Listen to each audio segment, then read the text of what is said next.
Assalamualaikum warahmatullahi wabarakatuh. Alhamdulillahirabbil alamin. Wassalatu wassalamu ala asyrofil anbiya'i wal mursalin wa ala alihi wa sahbihi ajma'in, amma ba'du. Pertama-tama saya panjatkan puji syukur kepada hadirat Allah Subhanahu wa taala yang telah memberikan nikmat iman, Islam dan ihsan kepada kita, sehingga kita bisa dikumpulkan lagi di tempat ini untuk melakukan zikir nafas berjamaah dan diskusi tentang sadar Allah. Salawat serta salam kita curahkan kepada Habibana wa Nabiyana Muhammad sallallahu alaihi wasallam. Mudah-mudahan kita ini adalah salah satu umatnya yang menjalankan ajaran-ajaran beliau sampai yaumil akhir nanti. Pada kesempatan malam kali ini, alhamdulillah di sini sudah ada hadir dari Bang Ciko dulu. Nah, ini Bang Ciko. Waalaikumsalam. Nah, ini Bang siapa, Bang? Dayat. Bang Dayat. Nah, Bang Dayat. Nah, ini di sini ada Bang Nardi juga. Bang Nardi, dan ini ada anaknya, bujangnya ini. Siapa namanya, Dek? Aska. Nah, di sini ada juga Bang Rudi. Alhamdulillah. Inilah orang-orang yang dipilih oleh Allah untuk istiqomah. Jadi memang untuk istiqomah itu berat. Yang gampang itu istirahat di tempat. Itu bercanda aja. Enggak, sebetulnya di saat kita berserah dan mengharap kepada Allah untuk diistiqomahkan, dimudahkan oleh Allah untuk istiqomah. Jadi pada kesempatan malam ini materi kita memahami T1 dalam aplikasi kehidupan. Apa itu T1? Yaitu adalah tasbih. Nah, ini kemarin sudah dibahas di Padepokan masalah tasbih. Jadi tasbih dalam kesadaran menyadari Allah. Jadi menerima semua apapun yang terjadi itu kehendak Allah. Udah no comment. Nah, kalau kita masih banyak komen berarti belum menerima. Bagaimana caranya agar kita menerima yang benar? Nah, itu kalau yang saya alami di saat jiwa kita aktif menyadari Allah, lalu kesadarannya disimpan di lahawala atau disimpan di sibgo. Nah, di situ akan dimampukan oleh Allah untuk menerima. Nah, kalau sudah dimampukan seberat apapun, ya pasti diterima. Tapi kalau mengandalkan kemampuan diri, nah di situ yang banyak sering oleng dengan keadaan, ya kan? Oleng dengan permasalahan. Kalau kita sadari permasalahan itu dari Allah, yang bisa menyelesaikan Allah, sudah. Tinggal jalanin doang apa yang diperintahkan. Makanya setelah menerima itu dilanjuti dengan syukur. Nah, kalau disyukurinya itu dengan kekuatan Allah, dimampukan Allah, bersyukurnya itu hati akan bahagia, dan di situ akan lebih jelas kita mendapatkan petunjuk-petunjuk Allah. Dan di situ pun dilanjutkan dengan takbir. Nah, kita meyakini dengan kebesaran Allah, semua permasalahan yang kita hadapi akan diselesaikan Allah. Nah, ini. Jadi bagi teman-teman, sahabat-sahabat yang memang sama-sama berjalan, sama-sama diproses pelajaran menerima ini, ternyata memang kalau kita pahami lebih dalam lagi, itu luar biasa.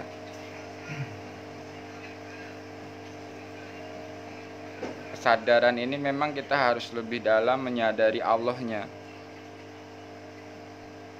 bukan menyadari keadaannya. Makanya kan kesadarannya harus meluas di sebalik alam semesta. Nah, kita ini termasuk alam semesta. Nah, kalau kesadarannya sudah di sebalik alam semesta menyadari Allah, nah, Di situ sudah pasti akan dimampukan. Jadi itu teman-teman, makna dari menerima ini kita bisa terapkan ke dalam segala bidang. Jadi menerima ini bukan hanya menerima enaknya saja, enak nggak enak diterima. Jadi kenal Allah itu jangan menerima yang enaknya aja, karena sudah dicontohkan oleh Rasulullah. Rasulullah pun menerima yang nggak enaknya. Nah, di saat jiwanya sadar Allah, tidak tergoyahkan dengan keadaan.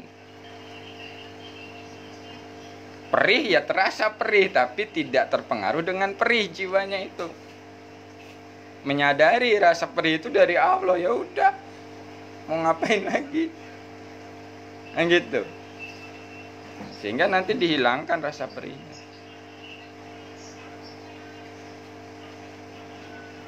Jadi udah sadar Allah itu bukan berarti tidak merasakan apa-apa, tetap merasakan.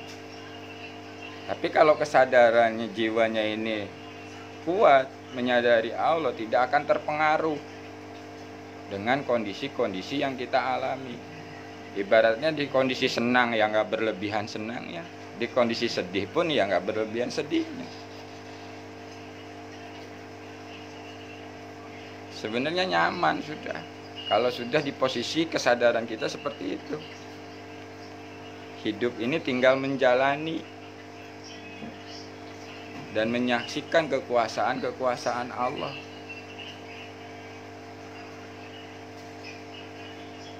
Ini pelajarannya baru dapat kemarin, ya kan? Kita minta istiqomah sama Allah, dikasih. Tiba-tiba dikasih 2 minggu nggak boleh ngaji. Nah, di saat Allah ngasih itu gimana sikap kita? Menerima nggak? Kalau menerima ternyata kan tetap masih bisa ngaji.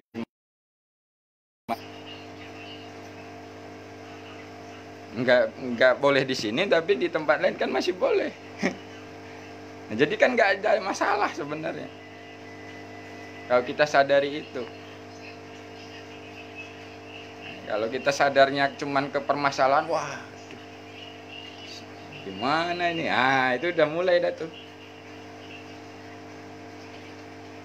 Jadi sebenarnya memang kalau nerima itu udah tanpa kata, tanpa suara tuh benar ya. Kalau namanya orang menerima tuh udah diem udah. Maksudnya diem di sini dalam kesadarannya menyadari Allah. Nerima. Tapi melanjutkan di situ apa yang diperintahkan kita jalankan. Ya mungkin ada proses-proses dari abang-abang yang atau teman-teman, sahabat-sahabat dalam masalah menerima ini dalam kehidupan. Ada yang mau ngasih masukan? Bang Ciko ada pengalaman masalah menerima? Hah? Belum. Abang? Bang Dayat ada cerita? Proses dalam menerima yang tidak enak itu ada nggak? Ini sih masalah internal keluarga. Gimana tuh Bang? Keluarga kita istilahnya apa yang pernah saya bilang, keluarga ini kita antara suami dan istri kan keluarga kan kita. Kita tetap berdoa. Bukakanlah pintu hatinya supaya ada muslim. Sekarang belum, misalnya apa kita tegur, kalau kita tegur berarti dia kurang gimana, malah marah. Nah, kita minta tolong sama apa, percaya aja, bukan pintu hati supaya itu dia bisa. Nah di sini bisa Pak Bang pakai konsep menerima dulu. Terima dulu sikap istri yang nggak mau nerima itu. Kalau abang langsung pengen merubah, itu maka di situ akan terus berbenturan. Memang ini selalu kontra. Kalau saya tanya sama yang lain, maaf, tapi mana ini? Itu nggak boleh, malah jadi kru. Jangan, di Islam tuh nggak ada. Beda-beda agama nggak ada. saya percaya bahwa jodoh itu dilahirkan dari Tuhan yang ngatur. Iya. Memang kita kan perlu proses. Kita Ah, nggak- ah. Nah, sekarang orang bisa bilang tinggal aja, gampang, orang pun tinggal aja. Kita punya, Iya. punya apa ya? Kita punya prinsip, kita berkeluarga, Ah. punya anak, masa iya. Iya. Kalau orang hanya mudah nih, kamu udah tinggal aja. Nah, iya, kalau orang kita sendiri kan, Iya. yang merasakan kita sendiri. nah itu. Makanya kalau sudah abang sekarang pakai konsep menerima itu tadi, dalam kondisi kesadarannya menyadari Allah, bahwa yang membuat istri abang seperti itu kan Allah. Nah itu abang sadari dulu. Emang kalau secara ini kita sadar Hmm. dalam keluarga anak macam kita punya anak laki sikapnya seperti ini, ya udah kenalilah Allah, hanya Tuhan tuh udah atur dengan sifatnya, saya udah percaya itu. Tapi sedikit banyak kita hanya berdoa gimana caranya dan bisa Nah, itu aja. nah Kalau itu. saya udah menerima masalah seharian anak seperti ini, kelakuannya ini, ya udah, misalnya emang kalau setelan dulu kan, setelan dari Nah. sana, itu aja. Itu sebenarnya gini, saya pun ngalami hal yang sama. Di saat saya pakai mulut, itu malah jadi Malah keruh. Nah, tapi di saat saya terima, ya kan? Nah, itu sudah menerima itu bukan berarti nggak melakukan sesuatu, Bang. Nanti ada perintah. Nah, jadi saya terima dulu keadaannya, lalu saya kembalikan kepada Allah yang bisa membolak-balikan hati istri ini hanya Engkau ya Allah. Aku mohon kepadamu, apa yang harus aku lakukan agar hati istri ini Engkau rubah. Nah, nanti di situ ada perintah, Bang. Nah, perintahnya itu kita akan tangkap dengan kesadaran tadi. Kalau jenengan kesadarannya bener on ke Allah, itu dibimbing. Nah, tiba-tiba nanti di saat abang menjalankan apa yang diperintahkan, berubah dia. Nah, di situ abang akan menyaksikan, oh iya mudah bagi Allah ternyata. Ah, itu Bang. Dan itu yang saya alami. Kan prosesnya agak panjang. Iya. Memang waktu pertama, ya secara pernikahan tetap Islam. Lama balik. Tapi saya bilang, nanti lo kalau mak perlu meninggal lo pasti. Ternyata sekarang cuma hidup mati tetap. Nah, itu. Karena itu kan pakai kemampuan diri, Bang, ya kan? Nah, ini kita harus sadari dulu. Udah gini. Ya udah, ubah aja. Kok malah begini? Yang terima sekali. Makanya kenapa?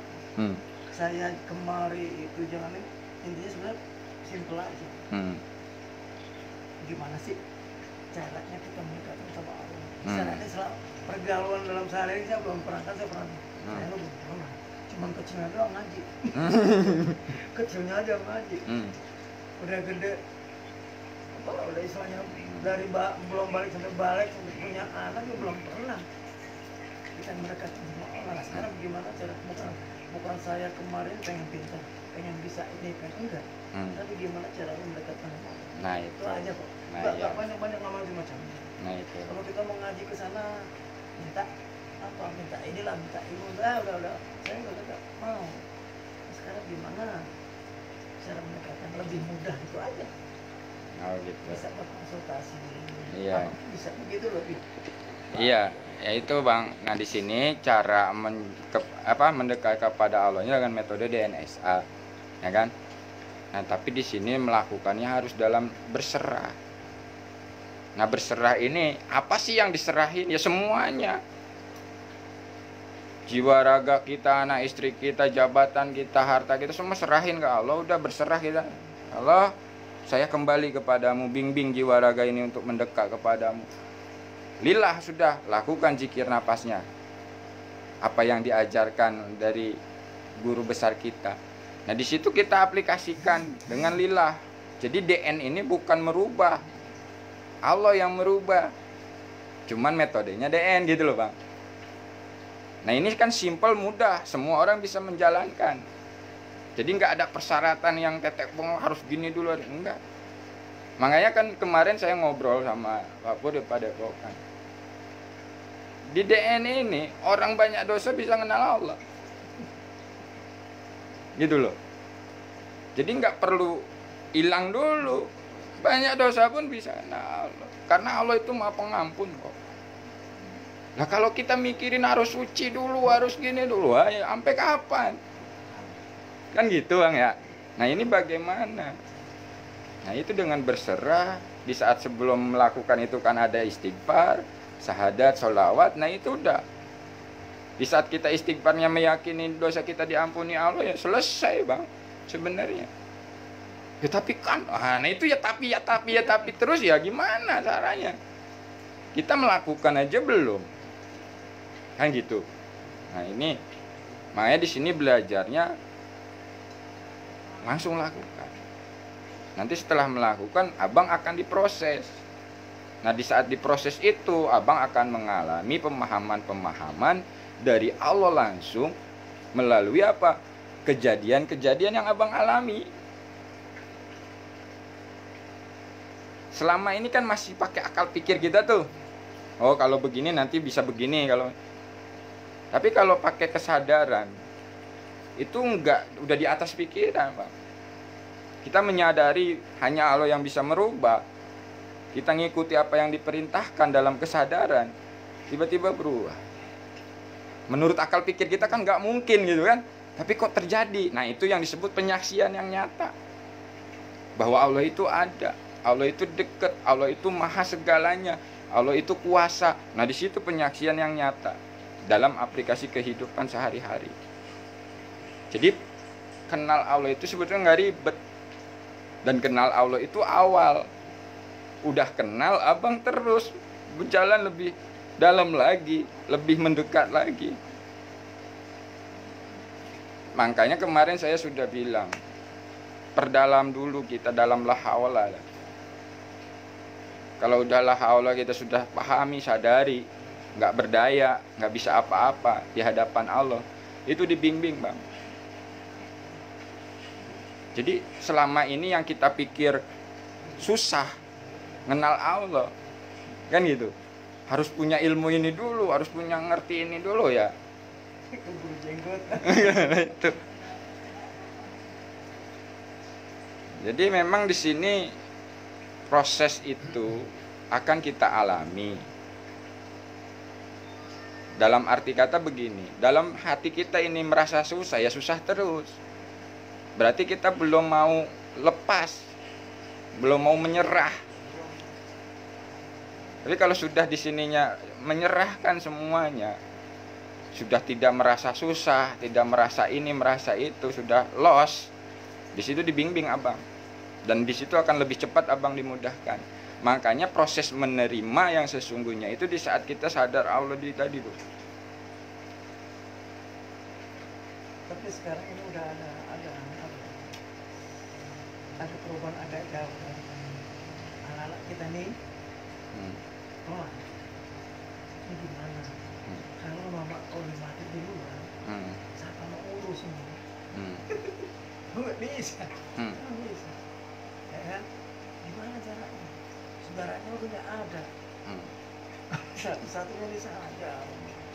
Kita mau urusan macam gimana lagi? Jadi anak-anak harus di mana? Tapi anak-anak pun semua tahu kasih spirit, cuman ya gimana ibaratnya namanya batu belum pecah. Cuma sekarang ada perubahan.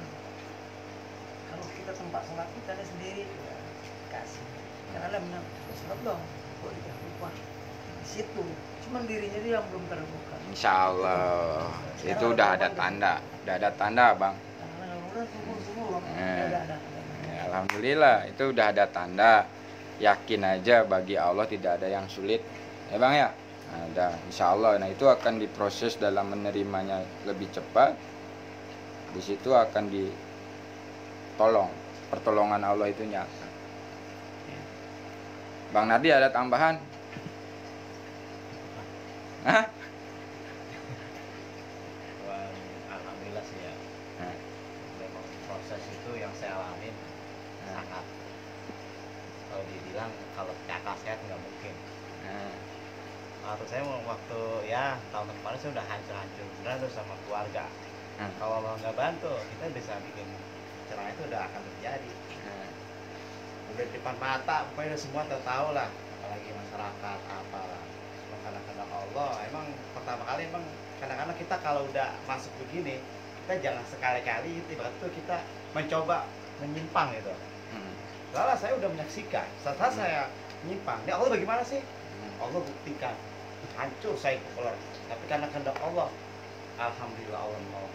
Nah di situ saya berpikir saya harus kembali ke Allah. Setelah saya kembali ke Allah, ya Allah coba lagi nih, ini keluarga kamu hancur karena siapa dulu? Kalau karena orang pribadi ngeliat dari cerita teman saya, wah istri lu ini juga gini-gini, saya bilang itu karena Allah, dia akan kembali ke saya. Padahal kalau dilihat kasat mata itu semua pada hancur berantakan, tapi karena saya bilang sama Allah, ya Allah bantu ya Allah, memang ini kesalahan saya pribadi, saya akan kembali kepadamu ya Allah dengan jalan yang lurus istiqomah. Akhirnya saya kembali lagi dipertemukan kembali. Dulu kan saya di sana karena saya jalan istiqomah.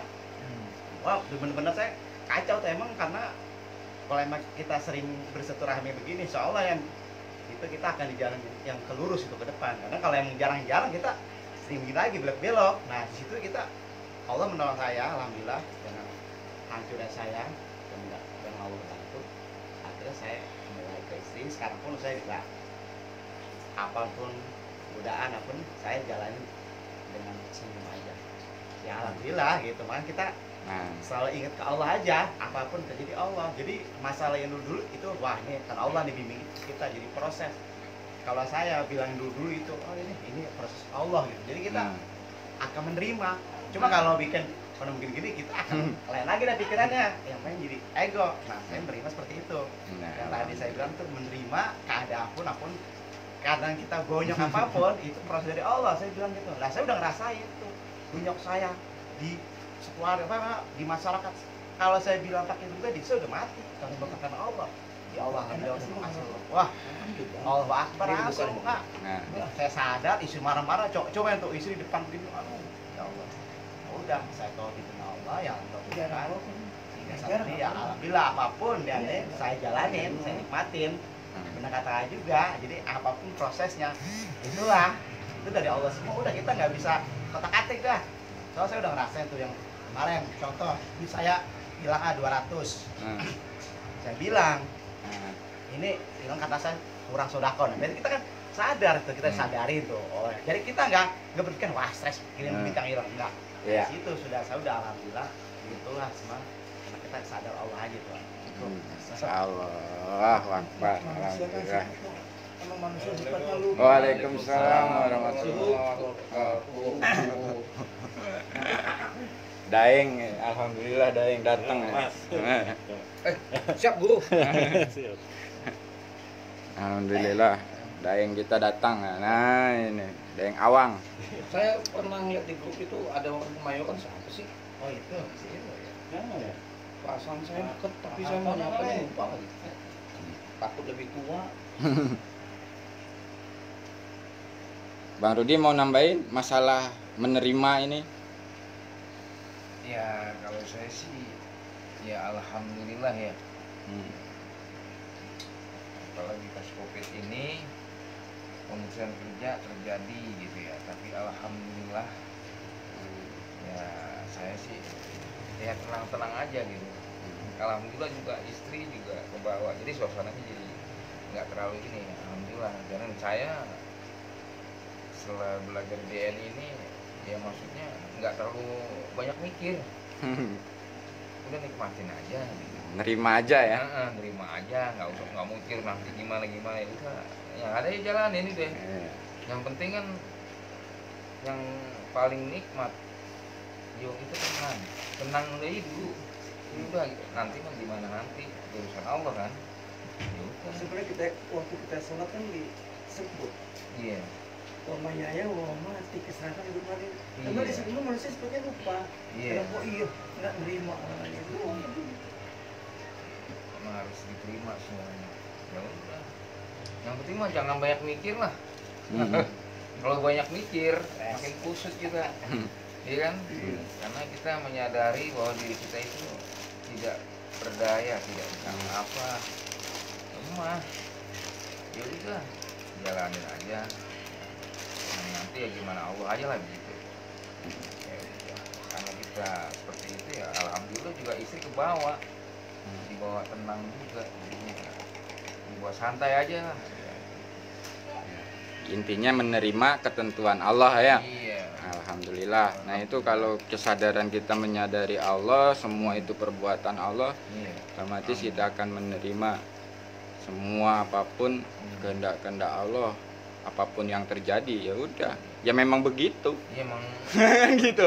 Makanya kalau kata Papur, kalau untuk orang yang udah belajar DN, ya memang begitu udah. Jadi nggak usah pakai di apa namanya di apa ya namanya di apa ya kemarin itu ngomong. nggak usah direka-reka ke depan Nah. gimana, nggak usah diraba-raba, nggak usah. Nggak usah Jalanin aja. terlalu kelamaan, ya udah memang kayak gitu. Wah itu. Udah. Di saat kita tenang pasti ada jalan dikasih Allah kan gitu. Gimana Pak Deng, ada tambahan ini masalah menerima ini kita? Lewat dulu dah. Lewat dulu. Pulang kerja. Jadi gitu ya teman-teman, sahabat-sahabat, alhamdulillah ini dari kesaksian-kesaksian dari para teman-teman sahabat-sahabat yang sama-sama diproses dalam proses laku DNSA ini, memang mengaplikasikan menerima satu aja itu dahsyat sebenarnya. Sebenarnya kalau kita sudah mau menerima ketentuan Allah, hidup ini ya tenang, nggak ada masalah ibaratnya. Ada masalah pun ya kita menyadari akan diselesaikan oleh Allah. Begitu setelah dilewati kan nggak apa-apa ya sebenarnya, nggak apa-apa. Iya, Sebelum dilewatin man, wah. pasti terlewati. Pasti. Jadi gitu. Nggak ada yang nggak terlewati, pasti terlewati. Jadi memang kita memang harus terus belajar memahami lebih dalam lagi tentang kesadaran menerima ini. Karena proses untuk menerima ini kan tiap hari itu silih berganti ya kan. Awal pertama kondisi seperti ini kita udah terima, lulus. Besok tuh ada lagi. Nah kalau nggak sadar ke Allahnya, lupa lagi untuk menerima. Iya, pasti ada terus. Nah, Karena emang inilah sebuah cerita. Kalau nggak ada ini nggak ada cerita. nah inilah indahnya perjalanan ya dalam proses. Kita mengalami hal-hal yang memang dalam proses itu ya masing-masing. Tapi ya sebenarnya intinya sama, itu juga lah. Kalau kita terima mah. Kadang-kadang tanpa kesadaran. Nah itu. Kayak kemarin nih, listrik mati. 5 lagi tuh. Mati dari mana? Ntar malam dulu. Mana caranya? Tiba-tiba anak ngirim token. Ini ada token. Emang orang tanpa pikir gitu, tanpa sadar. Ada pertolongan gitu. Nah itu sebenarnya pertolongan Allah itu kan sangat dekat dan nyata. Cuman kita nggak menyadari. Sama si bisa napas, sama si melek kayak pertolongan ya kan gitu. Kita kadang-kadang masih nyari-nyari pertolongannya kayak gimana loh. Semua itu udah pertolongan kalau kita sadari. Nah ini kesadaran ini kita harus pelajari lebih dalam lagi. Jadi ternyata enggak cukup hanya mengaku sadar Allah, tapi kita aplikasikan kesadaran jiwa sadar Allah ini dalam kehidupan nyata. Jadi ternyata sadar Allah itu baru gerbang, baru awal.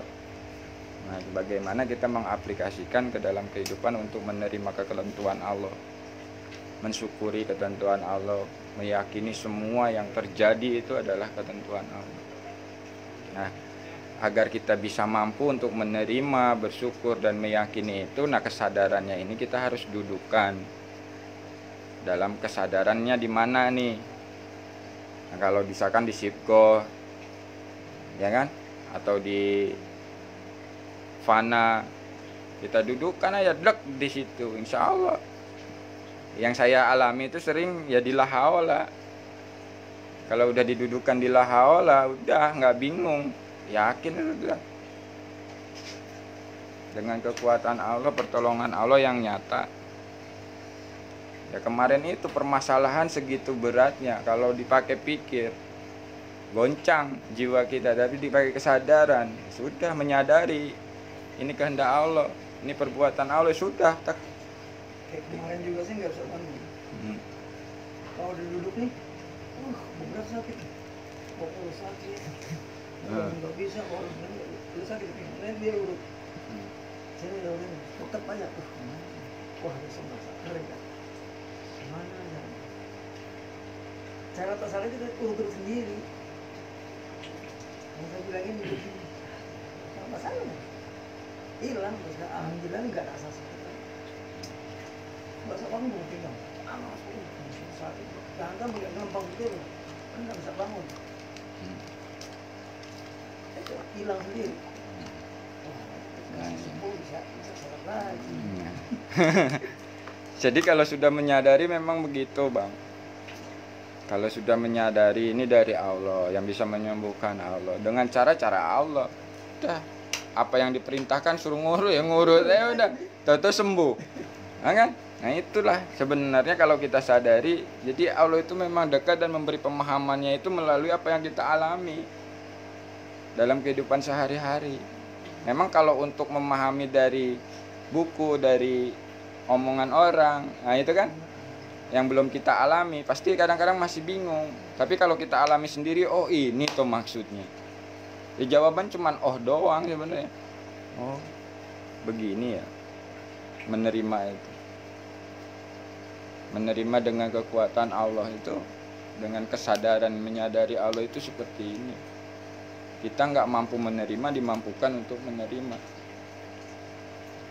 Sebenarnya memang kalau udah di wilayah itu nggak bisa diungkapin dengan kata-kata sebenarnya. Cuman ini diperbalkan itu agar kita jadikan sebuah diskusi, kan gitu, dan menjadi sebuah penyemangat. Oh iya, kita paham situ. Jadi oke, kita simpulkan bahwa sesungguhnya menerima dalam aplikasi itu memang harus dalam kesadaran menyadari Allah, agar kita dimampukan oleh Allah. Apalagi kalau duduk kesadarannya itu kita pahami, karena kan kita sering latih itu 1, 2, 3, 4 go. Saya pernah di rumah saya prakteknya pasti tidur terus, pasti tidur. Pulas. Begitu terus. Karena tenang. Saking tenangnya jadi tidur ya. Ini pulas saya. Coba pikiran udah nggak zikir, pikiran Terang lagi, terang lagi. pasti tidur. Nah itu Karena tenang. prosesnya ke situ memang. Kebablasan tidur nggak apa-apa, lakukan lagi. Jangan sekali emang udah gitu. Nah itu udah sadar sebenarnya. Sadar saya tidur.